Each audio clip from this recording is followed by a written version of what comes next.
प्रथम कैसे हैं आप सब। आशा करती हूँ आप सब स्वस्थ होंगे। चलिए, हमने वीडियो अपनी कंटिन्यू रखी है और यूपी टीजीटी बाबूराम सक्सेना के सूत्र हम पढ़ रहे थे। सूत्र व्याख्या अर्थ सहित हम लोग पढ़ रहे हैं। वीडियो समझ में आए लाइक करना, पसंद आए लाइक करना और चैनल को सब्सक्राइब करना ताकि मेरी सारी वीडियो आपको एक साथ मिल सकें। तो हम पढ़ेंगे आज।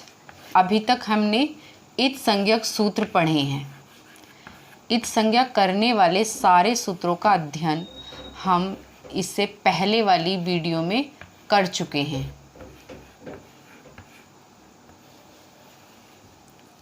ठीक है, चलिए हम वीडियो को स्टार्ट कर लेते हैं। पिछली वीडियो में हम लगभग इत संज्ञक सूत्रों को, सभी सूत्रों को हम पढ़ चुके हैं, जिसमें थे हमारे उपदेशे अज अनुनासिक और लश्वक तदिते, हलंत्यम और श प्रत्यय, चुटु। ये सारे सूत्र हम इत संज्ञा वाले, जो इत संज्ञक सूत्र हैं वो हम पढ़ चुके हैं। ठीक है, एक था आदिर टुड़वह। 5-6 सूत्र थे हमारे इत संज्ञा करने वाले। ठीक है, चलिए अब हम देखेंगे प्रत्याहार संज्ञा। प्रत्याहार बनाने वाला हमारा एक ही सूत्र है व्याकरण में जो प्रत्याहार संज्ञा करता है। प्रत्याहार संज्ञक सूत्र का अर्थ है, सूत्र है हमारा आदिर अनत्येन सहेता। आदि, ये है हमारा आदि। प्रथमा विभक्ति में है आदि। अन्त्येन तृतीया में है और सहेता। आदि अत्येन सहेता। ठीक है, ये भी हमारा तृतीया में हो गया। पद हमारे 3 हो गए। अब इसको समझ लेते हैं। आदि यानी पहला, अत्येन अंत से, एक वर्ण पहला और एक अंतिम से लेकर जो संजोया जाता है, मिलाया जाता है। सहेता का मतलब है मिलाना, संजोना। एक आदि हो और एक अंतिम वर्ण। जैसे हमारे 14 माहेश्वर सूत्र में हैं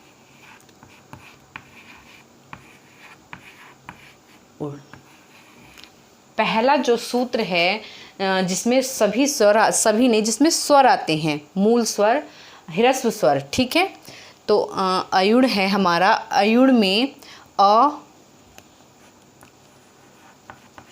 आदि का हो गया। आ हमने आदि से लिया और अंतिम से हमने ण लिया।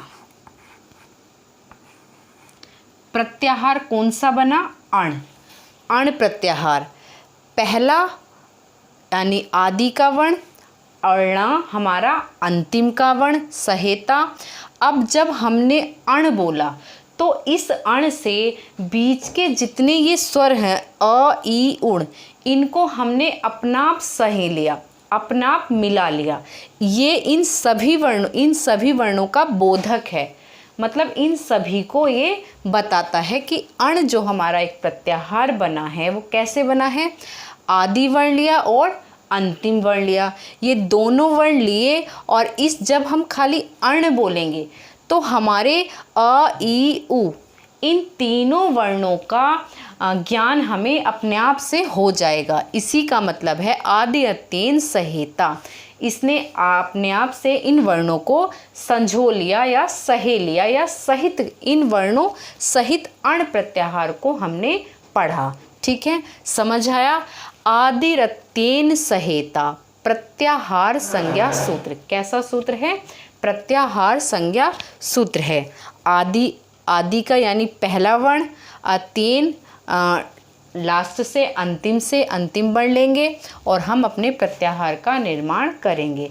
प्रत्याहार संज्ञक सूत्र हमारा एक ही है, आदि अत्येन सहेता। ठीक है, ये आपको समझ आ गया होगा। चलिए अब हम अगला सूत्र देख लेते हैं। चलिए,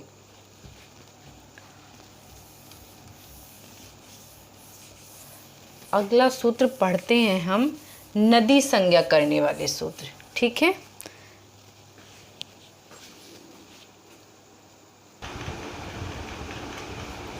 चलिए अगला सूत्र है हमारा नदी संज्ञा करने वाला सूत्र। ये है हमारा U। इस U का अर्थ है E plus U, E plus U। ठीक है, ये हमारा प्रथमा में है, ये भी प्रथमा में है और ये भी हमारा प्रथमांत है। ठीक है, U यानी ईदंत, ईदंत, ईदंत वर्ण और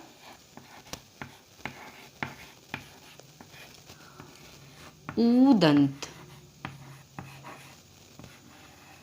ऊदंत। स्त्र्याख्यौ, स्त्र्याख्यौ यानी नित्य क्या हूँ, स्त्रीलिंग, जो नित्य स्त्रीलिंग शब्द।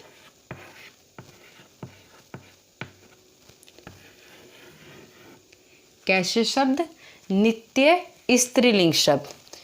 यू स्त्रिया, स्त्र्याख्यौ, स्त्र्याख्यौ नदी। संज्ञा कौन सी होगी इसकी, नदी संज्ञा। अब किन शब्दों की होगी, जो नित्य स्त्रीलिंग शब्द हों, जैसे ईदंत वाले और उदंत वाले। इस सूत्र से जो यू सत्र स्त्र्याख्यौ जो नदी सूत्र है हमारा, यू स्त्र्याख्यौ जो ईदंत और उदंत नित्य स्त्रीलिंग शब्द हैं, उनकी क्या होगी, नदी संज्ञा। जैसे है हमारा गौरी,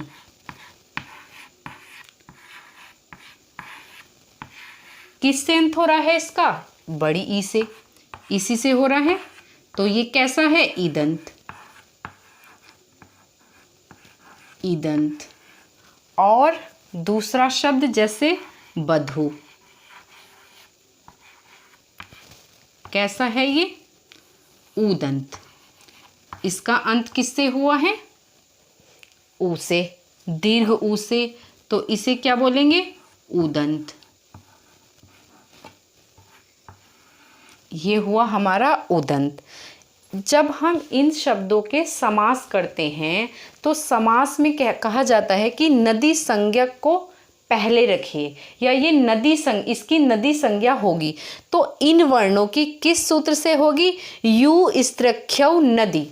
इस सूत्र से इन शब्दों की नदी संज्ञा की जाएगी, जहाँ गोरी हो यानी ईदंत हो और उदंत।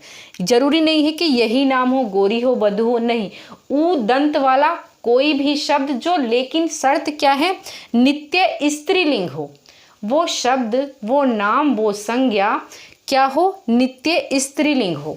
ऐसा नहीं कि उदंत से कोई पुल्लिंग नाम हो, पुल्लिंग संज्ञा हो, नहीं। पहले ही कहा है नित्य स्त्रीलिंग। स्त्र्याख्यौ जो शब्द आया है, ये हमारा पद है, वो बताता है कि नित्य स्त्रीलिंग। यू ईदंत और उदंत का बोधक है। यू जो है ईदंत और उदंत को बताता है। स्त्र्याख्यौ यानी नित्य स्त्रीलिंग शब्द हूँ, क्या होगी उसकी, नदी संज्ञा। उसकी हम नदी संज्ञा करेंगे, जैसे गौरी और बधू शब्द होते हैं। जब हम समास करते हैं तो इन शब्दों को हम नदी संज्ञक शब्द कहते हैं, या हम नदी संज्ञक को पहले रखते हैं।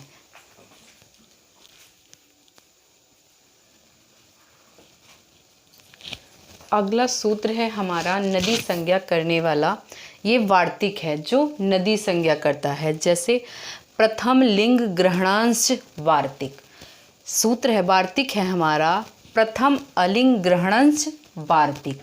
करता क्या है, नदी संज्ञा। सूत्र कैसा है हमारा, नदी संज्ञक।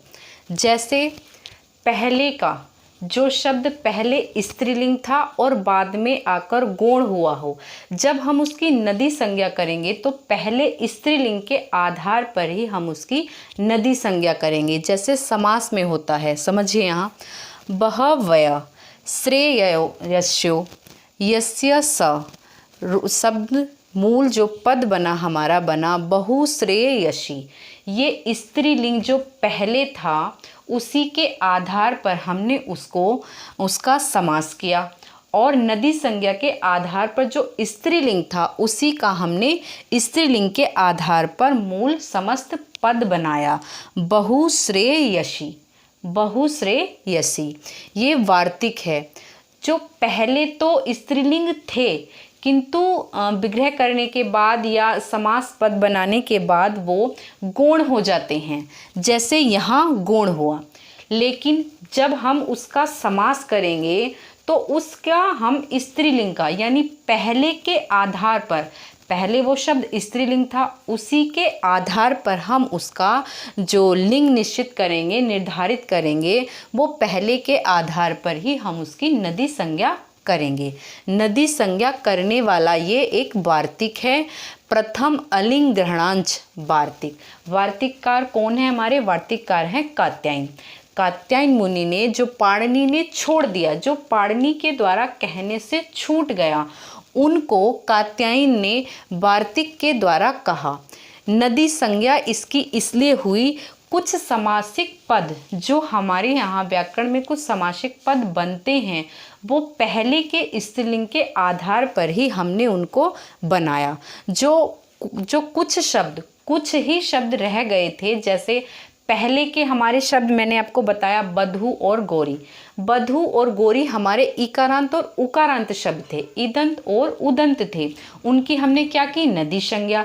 वो तो संज्ञा से भी पता चल रहा है कि स्त्रीलिंग है, किंतु जब हम कुछ ऐसे शब्द पहले स्त्रीलिंग थे, अब उनका हम क्या करें? जब उनका समस्त पद बनाते हैं विग्रह के बाद, तो वो पहले स्त्रीलिंग के आधार पर ही हम उनकी नदी संज्ञा करते हैं, जैसे यहाँ बहुश्रेयसी की हमने की। ठीक है, समझ आया होगा। चलिए अब हम अगला सूत्र देखते हैं। अगला सूत्र भी हमारा नदी संज्ञक सूत्र है, वामी। लेकिन ये सूत्र हमारा विकल्प से नदी संज्ञा करेगा। किससे करेगा? विकल्प से। कौन सा सूत्र? वामी। इयंग उयंग स्त्रीवाची शब्दों की जो इकारांत हो और उकारांत हो। जैसे हम षष्ठी विभक्ति में बहुवचन बनाते हैं आम, जहाँ आम आता है षष्ठी बहुवचन का, वहाँ दो रूप बनते हैं विकल्प से। किसके? जो स्त्रीवाची शब्द हो, जो पहले स्त्रीवाची शब्द रहा हो और बाद में उसकी नदी संज्ञा स्त्रीवाची को छोड़कर, जो स्त्रीलिंग वाले जो शब्द हैं उनको छोड़कर इकारांत और उकारांत की विकल्प से क्या करेगा? नदी संज्ञा करेगा विकल्प से। इकारांत व उकारांत आम परे रहते विकल्प से। आम परे रहते मतलब आम परे षष्ठी विभक्ति। आम का रूप कहाँ बनता है? षष्ठी बहुवचन में।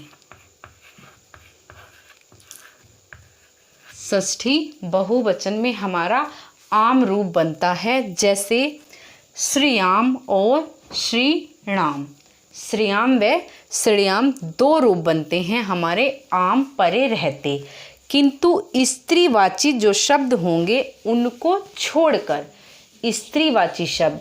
अब श्रीमान श्रीमती हमारा दोनों रूपों में बनता है श्री। श्रीयाम षष्ठी आम परे है, श्री के आम पर में है।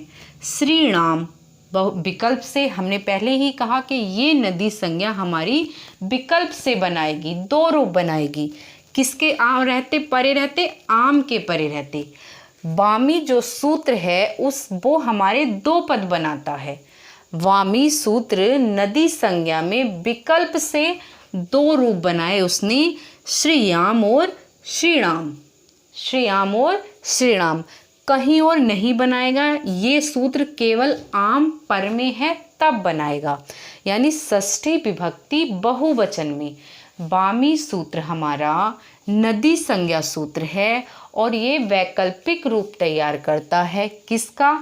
आम पर में रहते स्त्रीवाची शब्द को छोड़कर, जैसे श्रीयाम और श्री राम। रूप हमारे वैकल्पिक दो बन गए, ईकारांत उकारांत। श्री हमारा ईकारांत है और आम हम पर में हैं, षष्ठी बहुवचन में आम बनता है, तो श्रीयाम और श्रीराम वैकल्पिक रूप हो गए। अब हम अगला सूत्र देख लेते हैं, गिति हिरस्वश्च। गिति हिरस्वश्च, जो नदी हिरस्वश्च हिरस्च नदी संज्ञा सूत्र, ये भी हमारा वैकल्पिक सूत्र है, ये भी विकल्प से बनाता है। गिति यानी चतुर्थी विभक्ति में, गिति यानी चतुर्थी विभक्ति में बनाएगा, जैसे मत्यई और मतई। चतुर्थी विभक्ति में गिति यानी ईकारांत, हिरस्व ई, इसने यहाँ कहा है हिरस्वश्च यानी हिरस्व। कैसी ई हो? ईकारांत हो, हिरस्व ई, और हिरस्व ही उ आएगा, उ का रांत। अभी तक जो सूत्र थे वो इदंत उदंत दीर्घ थे।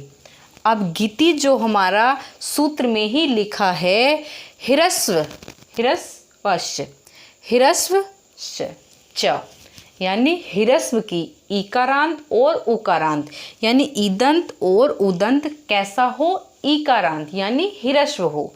ईकारांत और उकारांत हिरस्व की नदी संज्ञा विकल्प से होगी। जैसे रूप बनेंगे हमारे, मति के दो बनेंगे, मति हिरस्व ई का मति रूप जो चले, मति जो शब्द है हमारा वो ईकारांत है। धेनु उकारांत है। कैसा उकारांत और कैसा ईकारांत है? हिरस्व। सूत्र क्या है? सूत्र में ही पता चल रहा है, गिति हिरस्व च, गिति हिरस्व च। गिति जो सूत्र है हमारा वो हिरस्व ईकारांत और उकारांत के वैकल्पिक रूप बनाता है। वैकल्पिक रूप मत्यई मतय, धेनवे धेनवई धेनवे, श्रियई श्रिय, यानी श्री के ईकारांत श्री, धेनु उकारांत हिरस्व और मति हिरस्व ईकारांत। कैसे रूप बने? वैकल्पिक रूप। दोनों के वैकल्पिक रूप बने, जहाँ भी हिरस्व हो ईकारांत और हिरस्व उकारांत। कैसे रूप बनेंगे हमारे? वैकल्पिक रूप, दो दो रूप। ठीक। अगला सूत्र है हमारा नदी संज्ञा का निषेध करने वाला सूत्र। वामी यु स्त्री सख्यो स्त्रिख्यो, जो हमने सूत्र पढ़ा वामी वाला, और एक पढ़ा गिति हिरस्व च। तो ये सूत्र क्या करते थे? नदी संज्ञा कर रहे थे। लेकिन ये नेयंग बुंग स्थान वस्त्री जो सूत्र है हमारा वो करता है निषेध सूत्र। ये है नदी संज्ञा का निषेध करने वाला सूत्र। नेयंग वुंग स्थान वस्त्री, केवल स्त्री शब्द को छोड़कर, स्त्री शब्द को छोड़कर इयंग और उअंग का क्या करेगा? निषेध करेगा। ये करेगा जिन इकारांत व उकारांत के स्थान पर, जिन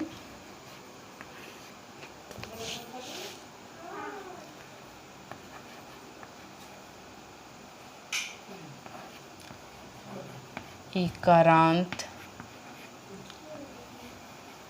जिन इकारांत और उकारांत, जिन इकारांत और उकारांत स्थान को, उनके स्थान को छोड़कर इयंग और उअंग आदेश होता है।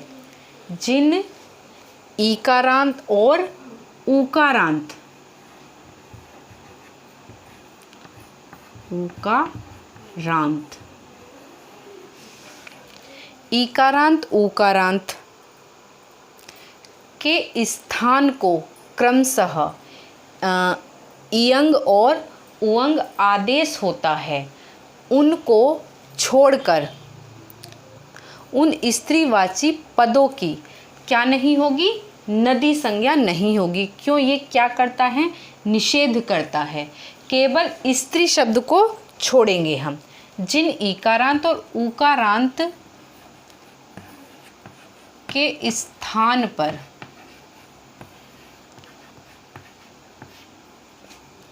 क्रमशः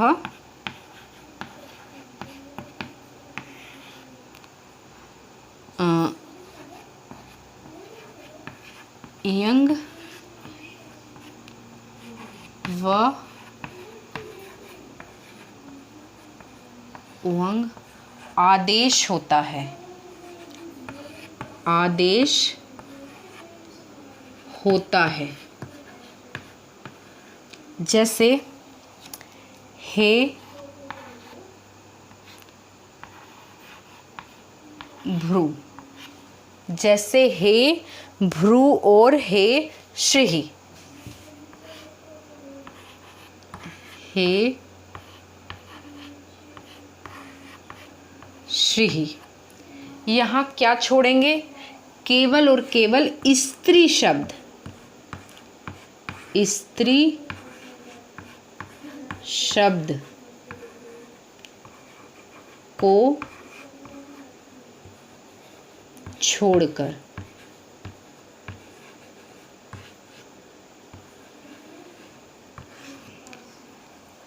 हे भ्रू, हे श्री, ये इन शब्दों को क्या होता है, आदेश होता है। क्या होता है, आदेश होता है इयंग और उयंग। ठीक है, ईकारांत और उकारांत के स्थान पर, ईकारांत और उकारांत के स्थान पर हे भ्रू, हे श्री, उअंग भी है और इयंग भी है। और हमने छोड़ा क्या इसमें, स्त्री शब्द का तो ये निषेध नहीं करेगा, स्त्री शब्द का निषेध नहीं करेगा। कौन सा सूत्र, नेयंगवु, नेयंगु वु स्थान वस्त्री, स्थान वस्त्री।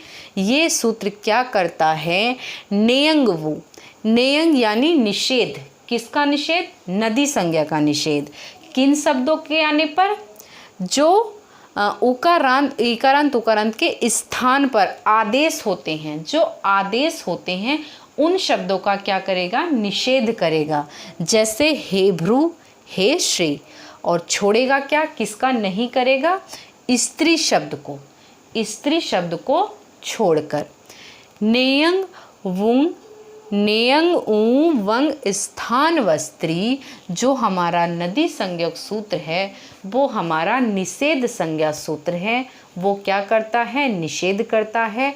आज के हमारे नदी संज्ञक सूत्र बहुत अच्छे सूत्र हैं। ये हमें समास में, जैसे अव्ययीभाव समास बनाना होता है, बहुब्रीहि समास होते हैं, उनको अगर हम बारीकियों से पढ़ें तो वहाँ बहुत काम आएंगे।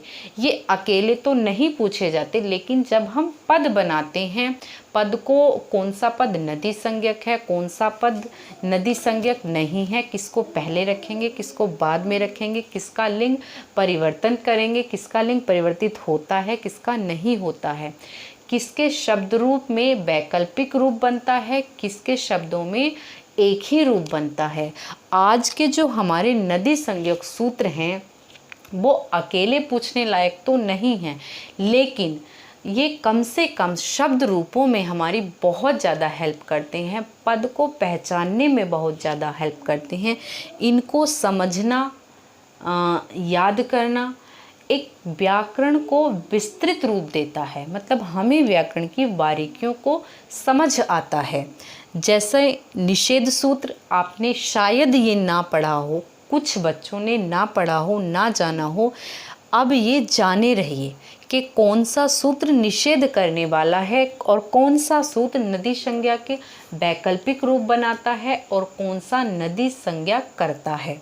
जब हम समास में नदी संज्ञा करते हैं तब वैकल्पिक रूप नहीं बनते, जब हम शब्द रूप पढ़ते हैं वहाँ हम वैकल्पिक रूप बनाते हैं। जैसे हमने चतुर्थी विभक्ति में बनाया और षष्ठी में बनाया। स्त्री शब्द में स्त्री शब्द जो हैं इकारांत और उकारांत शब्द के पर में अगर आम है, आम कहाँ आता है, हमारा षष्ठी बहुवचन में आता है, तो श्री याम रूप बना। एक विकल्प से एक तो श्रीयाम बनता है और वैकल्पिक रूप श्री राम बनता है। दो रूप बने किस सूत्र से, बामी सूत्र से। ठीक है, बामी सूत्र से हमारे दो रूप बने अगर पर में आम है तब। बामी सूत्र से कौन सा सूत्र था, नदी संज्ञा सूत्र। एक सूत्र हमने पढ़ा अगला जो हमने सूत्र पढ़ा था नदी संज्ञा करने वाला ही, वो पढ़ा हमने गिति हिरस्व च। गिति हिरस्व च बताता है हमें जो हमारे शब्द रूप हैं हिरस्व ईकारांत और हिरस्व ऊकारांत, जो हमारे ये शब्द हैं ईकारांत और ऊकारांत वाले, जैसे मति हिरस्व ई हो गया, जैसे धेनु हिरस्व ऊ हो गया, उनके क्या किस में बनते हैं, गिति यानी चतुर्थी विभक्ति एक वचन में।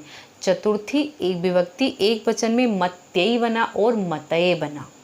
धेनु बना, धेनवई बना और धेनवे बना। ठीक है, श्रेय बना और श्रेयई बना, यानी दीर्घ भी हुआ और दीर्घ आई की मात्रा भी आई और दीर्घ ह्रस्व नहीं होता है आई में, आई ए आई और आई दो मात्राएं भी आई और एक मात्रा भी आई, लघु मात्रा भी आई और दीर्घ मात्रा भी आई। जैसे धेनवई और धेनवे, मति मतय मत्ते और मतय, श्रेय और श्रेयई, दो दो रूप बने। किस में बने, किस सूत्र से बने, ये हमारे बने गिति हिरस्व सूत्र से। बामी सूत्र से बना था षष्ठी का और गिति हिरस्व सूत्र से बना हमारा चतुर्थी के वैकल्पिक रूप, जहाँ हमने किस में बनाए, मति के, धेनु के और श्री के। ठीक है, यहाँ हमने किस सूत्र से बनाए थे, गिति के। ठीक है,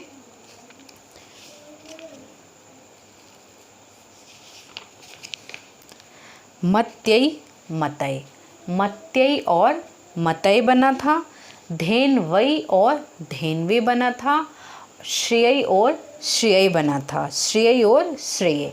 ये दो दो रूप हमने पढ़े चतुर्थी विभक्ति में गिति हिरस्व सूत्र से। और यू स्त्रख्यौ जो हमारा नदी संज्ञा सूत्र था वो हमारा समासिक पद बनाता है, वो हमें समासिक पद में नदी संज्ञा करना सिखाता है।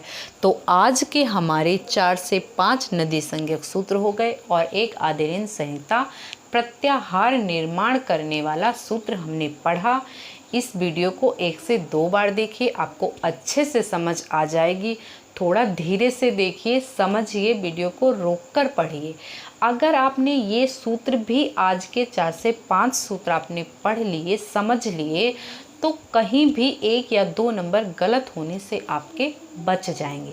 चलिए, आज के लिए इतना ही। वीडियो पसंद आए तो लाइक करना, चैनल को सब्सक्राइब करना, ऐसे ही आगे सूत्र पढ़ने के लिए। जयतु संस्कृतम।